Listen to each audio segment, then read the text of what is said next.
Pero, con todo, conmemoramos o 8 de marzo coas mesmas gañas e coa mesma forza de sempre. E así temos para esta celebración a presentación do libro En la brecha del sexo, obra editada pola Fundación Luis Tilbe, a quen lle agradecemos que elixira Lugo para esta presentación neste día.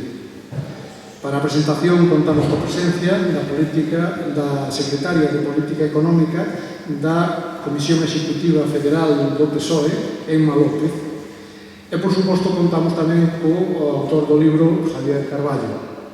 Acompáñanos tamén no acto a vicesecretaria xeral de UGT Galicia, Ana Pereiro, o deputado provincial de Promoción Económica e Social, Pablo Rivera, e Rogelio e Guillerme da Fundación Luis Tilbe. Gracias a todos e a todas por estar con nós. Unha vez feito o saúde e presentación de acto, e antes de darle a palabra a Emma e a Javier, teño que dar a coñecer a situación actual da muller no ámbito da nosa Unión. A Unión Xeral de Traballadores e Traballadoras de Lugo, UGT de Lugo, manifesta o seu compromiso para acabar a igualdade real entre homes e mulleres e alcanzar así unha sociedade máis xusta, máis inclusiva e máis solidaria. A igualdade, ademais de ser un dereito fundamental, é unha cuestión de xusticia e constitúe unha necesidade social. Como UGT temos o obxectivo da igualdade efectiva, especialmente no ámbito laboral que é o noso. Por eso nos comprometemos coas nosas accións cada día para alcanzalo. Este ano, baixo o lema Sonoridade. Temos que resaltar os avances producidos en materia de igualdade grazas á reforma laboral do 2021 e as importantes subidas do salario mínimo interprofesional destes últimos anos.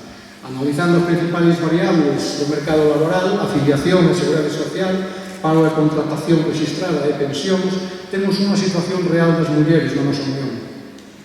O ámbito desta Unión de UGT Lugo, Lemos e Costa Lucense correspóndese coa totalidade dos 67 concellos da provincia.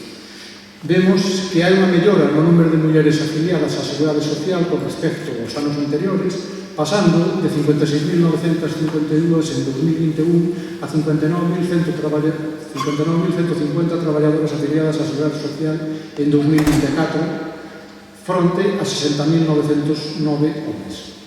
A segunda variable de análise no mercado laboral é o paro registrado, salientar que a senda do crecemento na que vivimos estes últimos anos permiteu a baixada das cifras de desemprego.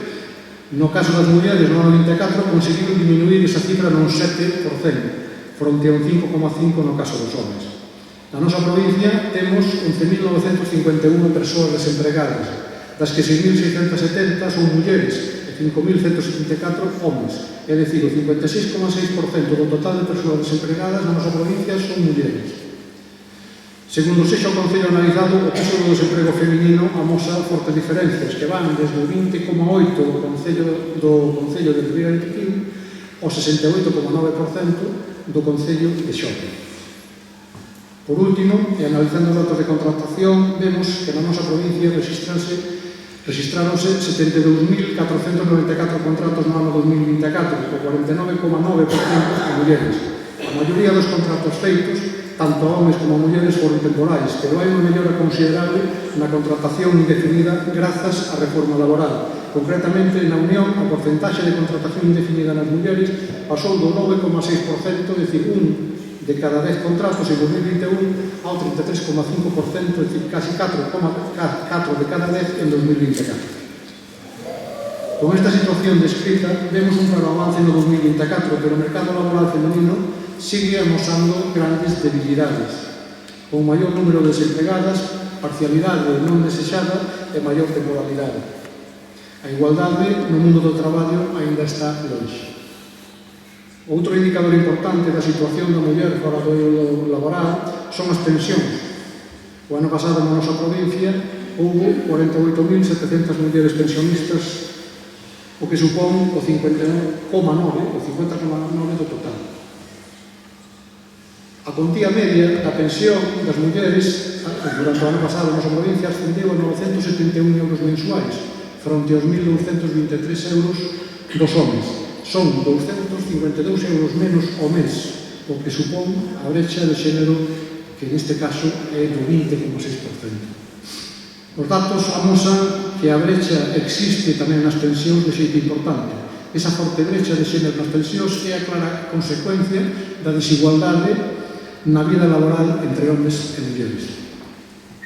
Con esta desfavorable situación social, laboral e de pensións para as mulleres, desde UGT reivindicamos seguir impulsando a negociación colectiva e introducindo medidas nos convenios colectivos e nos plans de igualdade. Exiximos erradicar a violencia machista desde os centros de traballo con unha política de tolerancia cero.